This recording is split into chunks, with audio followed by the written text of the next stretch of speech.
A Maserati egy 1914-ben alapított olasz bolognai autógyár, mely elsősorban sport, luxus és versenyautó készítésével foglalkozik. Az 1900-as évek elején a Maserati családban 6 fiú testvér közös erővel építette ki az egész birodalmat, ami jelen pillanatban is az olasz autóipar egyik legkülönlegesebb színfoltja. Az első világháború alatt gyújtógyertyák előállításával, versenyautók építésével és autóversenyzéssel foglalkoztak. 1926-ban Alfieri Maserati saját építésű versenyautójával nyerte meg a Targa Floriót, ami Olaszország legszínvonalasabb és egyben legveszélyesebb utcai autóversenye volt. És ezzel a sikerrel a Maserati mérföldkövet állított az olasz versenyautózás méltán híres világában. A mai videómban egy 2022-es évjáratú Maserati Levantén fogok dolgozni. Elsősorban egy alapos mosást fog kapni az autó, mert ahogy a képeken is látni, brutálisan piszkos állapotban van. Majd a mosás után jöhet a dekontaminációs tisztítás, ami alatt eltávolítom a fényezésbe égett szállarosdát, kátrányt és egyéb durván betapadt szennyeződést. Továbbiakban az autó fog kapni egy forrógőzös motortértisztítást, kétrétegi polírozást, és a munka utolsó részében egy fényezés konzerválást, egy nagyon frankó kerámia védelemmel kiegészítve. Ha kíváncsiak vagytok a munkára, akkor kérlek titeket, maradjatok itt, és jó szórakozást kívánok nektek ehhez a legújabb részhez. Az autó külső tisztítására a legújabb magasnyomású mosómat, a Krenzel 1152 TST-t fogom használni. Ez egy nagyon profi gépezet, minden automosással kapcsolatos igényeimet 100%-osan kielégíti. Ehhez a mosóhoz az MTM Hydro SG28-as shotgun szereltem, MTM gyors csatlakozóval és MTM porlasztókkal. Így összességében egy ultra profi setupot kaptam, ami minden részében a megbízhatóságot és az igényességet tükrözi. Az autó külső tisztítását egy vegyszeres előmosással kezdem, mivel borzalmasan piszkos állapotok uralkodnak, erre a Gion APC általános tisztítóját használom 1:10 arányban, 900 ml langyos vízhez 100 ml vegyszert keverek az IK kézi fújó flakonba. Vastagon körbefújom az autó teljes felületét, ügyelek arra, hogy ne maradjon ki szabad rész, ugyanis az ilyen mennyiségű szennyeződésnél kell az alapos tisztítóerő. Keverhettem volna egy kicsit agresszívabbra is az APC-t, mivel külső elemekre 1:5 arányban is teljes biztonsággal használható, de a mosóm ereje ezt a megoldást úgy gondolom, hogy tökéletesen kompenzálja. A Krenzel 1152 TST magas nyomású mosó 150 báros nyomása abszolút felső szintű mosást tesz lehetővé, a szállított vízmennyisége 600 liter óránként. A 15 méteres feltekerhető tömlője szerintem egy kissé túlzás is, én csak egy részét, körülbelül 10 métert szoktam letekerni belőle, még ez is bőven elég. A belső felépítése, például a részpumpa vagy a kerámia dugattyúk is azt tükrözik, hogy ezt a gépet hosszú távú, problémamentes, nagy igénybevételű használatra tervezték. Az előmosás tisztító ereje és a Krenzel vízsugarának kombinációja tökéletesen fellazította a beszáradt szennyeződéseket, így a következőkben használt Gion Foam aktív hab már egy viszonylag tisztább felületen kerül felhasználásra. De mielőtt felküldeném az aktív habot, foglalkozom egy kicsit a felnikkel is, mert azok is durván szennyezett állapotban vannak, ahogy szintén a kerékjáratok is vastagon telítettek sárral, kiszáradt földdarabokkal, így a következő lépés a kerekek és a kerékhívek alapos tisztítása lesz.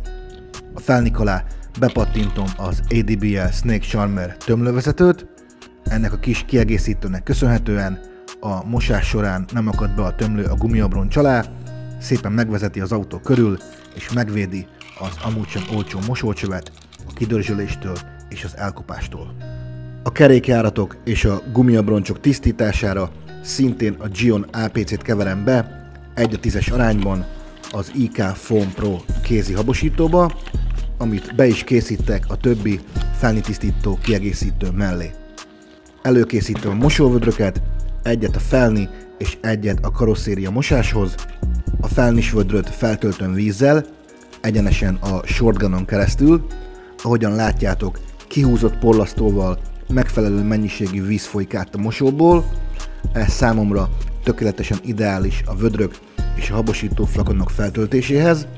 Nem kell állandóan a vízcsaphoz futkosni, egyszerűen és időt megtakarítva tudok azonnali megfelelő mennyiségű folyású vízhez jutni, ami sokszor jól jön az autó tisztítása során. Bekészítem a kiegészítőket, a keféket és a vegyszereket a felni mosáshoz, a kézi habosítót fúra pumpálom, és a habot felviszem a gumiabroncsokra, a felni külső és belső részére, illetve jó vastagon a kerékjáratokba. A felnik tisztítására a Gyeon Wheel Cleaner felni tisztítóját használom, ez egyben egy nagyon agresszív szállórost eltávolító is, viszont az erejéhez mérten kifejezetten felnikre lett kialakítva, tökéletesen és könnyedén bontja a beszáradt fékport, a habra fújva is nagyon jól működik, így még látványosabban fejti ki a hatását. A kefés tisztítást a gumiabroncsokkal kezdem, addig a Wheel Cleanert hagyom egy kis időt pihenni a felületen, amíg reakcióba lép a fémdarabokkal és a felszáradt fékpor maradványokkal. A felni külső tisztítására segítségül a kedvenc Workstuff ecseteimet használom, legfőképpen a 40 mm-es fekete verziót, ezt már több videómban láthattátok, véleményem szerint egy elnyűhetetlen ultra profi cuccok, ezért ecsetek terén én a Workstuffot ajánlom, kültéri vagy beltéri munkákhoz is kis túlzással hosszú éveken át tartó, jól bevált kiegészítők. Felni belsőkre szintén egy speckó kefét használok, amit jó vastagon felhabosítok, és az előre befújt Wheel Cleaneres felületeken elkezdem a felni belső részeinek a tisztítását.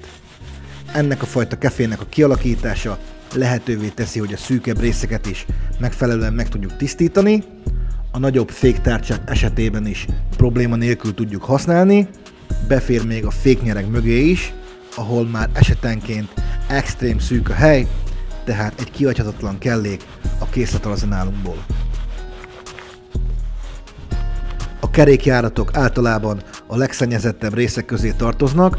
Ha azt szeretnénk, hogy az autónk patika legyen, akkor nem felejtkezhetünk meg ezeknek a részeknek a megfelelő alapos tisztításáról sem.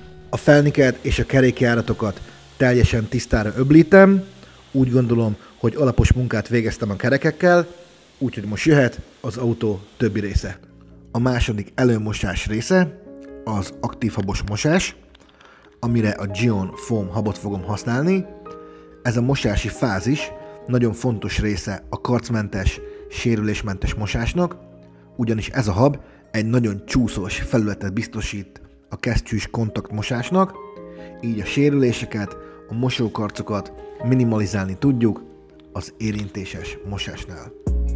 Felküldöm a habot a teljes karosszéria felületre, mivel most nagyon hideg van, így nyugodtan, kényelmesen dolgozhatok, nem kell tartanom a forró felületektől, a habot hosszú percekig gond nélkül fent hagyhatom a teljes karosszérián, mert ilyen időben és hőmérsékleten sokkal lassabban szárad a vegyszer, ezért én kifejezetten kedvelem ezeket a hidegidős automosásokat.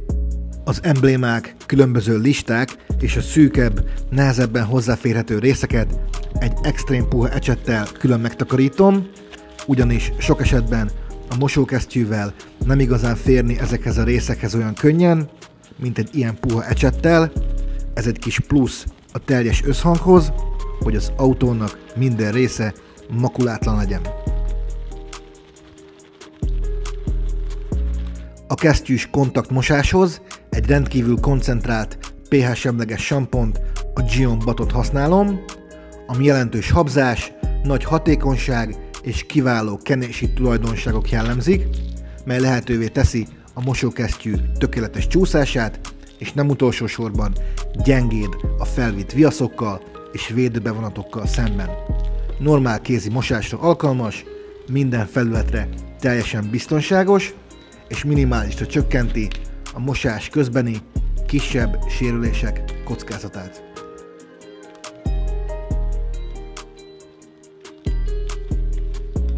A kesztyűs kontaktmosás után az egész autót leöblítem, gondosan ügyelek arra, hogy sehol nem maradjon hab vagy vegyszer, és ezzel a ponttal el is érkeztünk az automosás utolsó befejező részéhez, ami nem más, mint a szárítás lesz.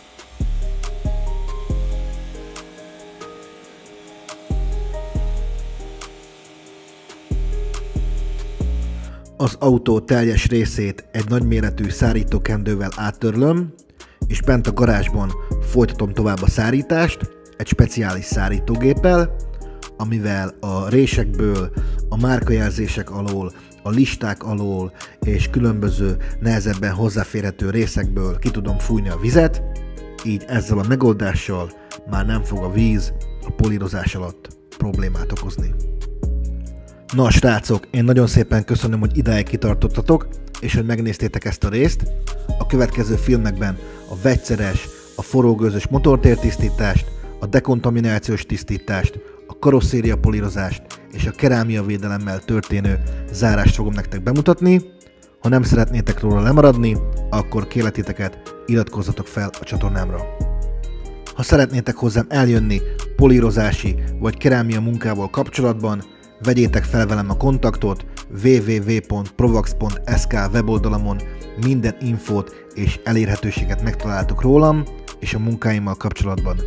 Helyileg Komáromban dolgozom, ha szeretnéd az autódat megszépíteni, akkor nagyon szívesen várom megkeresésed.